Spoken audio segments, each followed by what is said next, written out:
Where is Dallas? Is it in Texas? Is it in Pennsylvania? Is it in Mexico? At this point, it actually is in Mexico. Let me not go there.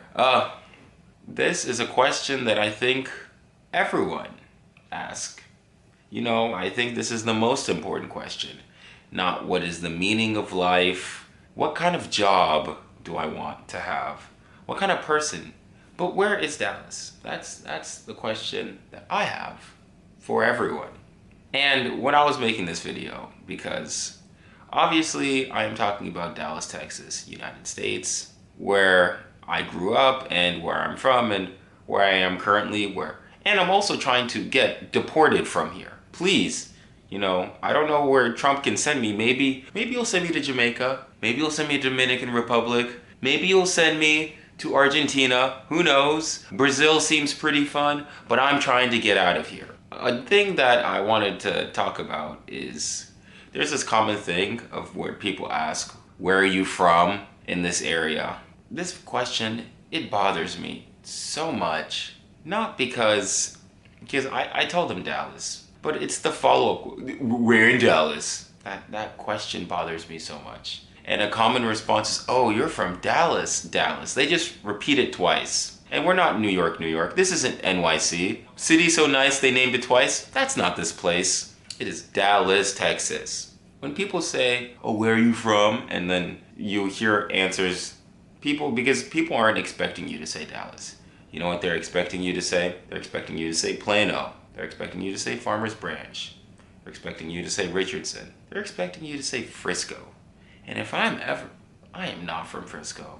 All the places I just named, you have no idea where I'm talking about. You definitely know who the Cowboys are. How about them boys? You know about our man Luka Doncic up in the Mavs. But all these other places, and you know what the worst part is, all the other places I named, they'll swear to you they're from Dallas. Oh my gosh. Oh my gosh. I can't even. It's the strangest thing to me, man. It really is. I don't know if people from Los Angeles or Chicago or what other big cities are there? New York City. I don't know if you guys get the irrelevant parts, but we do. We have a lot of irrelevant people saying things like, oh my gosh, I'm from Louisville. Oh my gosh, I'm from Grapevine. I can't stand it.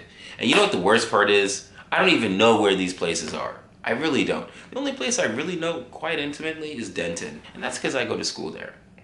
But other than that, I know 635, I know the tollway, I know US 75, and that's it. And of course I know Beltline and Preston and Inwood and Royal and Hillcrest. Okay, fine, I know more streets, but that's besides the point. I don't know why people, and the thing is, what really bothers me about this, I don't know, this is maybe just me ranting. Honestly, this is just me ranting because I'm an angry person that has so much to be angry about. What's interesting about all of this is that I don't even feel like there's some kind of greater Dallas community. At least when I'm in New York, you can tell that these are very New York things. You can tell like getting a bacon, egg, and cheese is a very New York thing.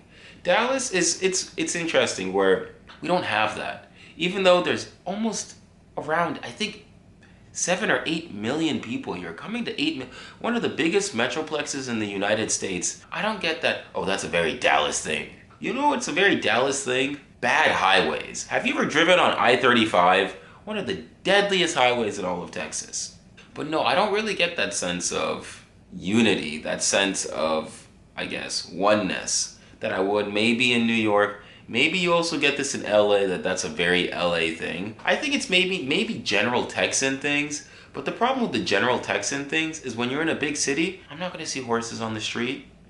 I'm not seeing cattle up and down. We're not ranchers. People ask me if I have a horse, and I respond, I know what a horse is. I know the idea of a horse. Do I personally own one?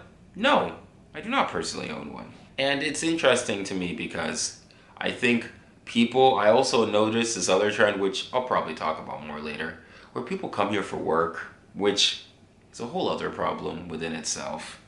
Don't come here. There's nothing here.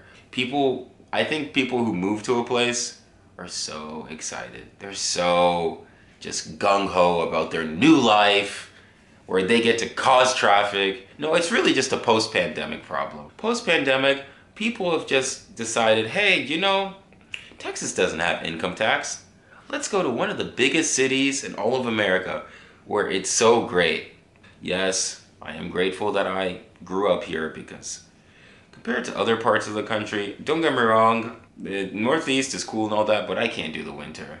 It dipped below freezing for I think 2 weeks, I think 2 or 3 weeks. I had to put on my jacket and I was grateful that that is not the norm. I cannot deal with the cold. No, it's just I wanted to talk about how there are people who are from here and then there are transplants. And when I mean by transplants, I mean you're from Plano and you move to Dallas and you think you've done something. Let me know what you think about where you're from, or if where you're from people have a similar thing where it's like you're really from a suburb, but then you claim that you're from the actual place because people don't know your suburb, okay? I'm sorry.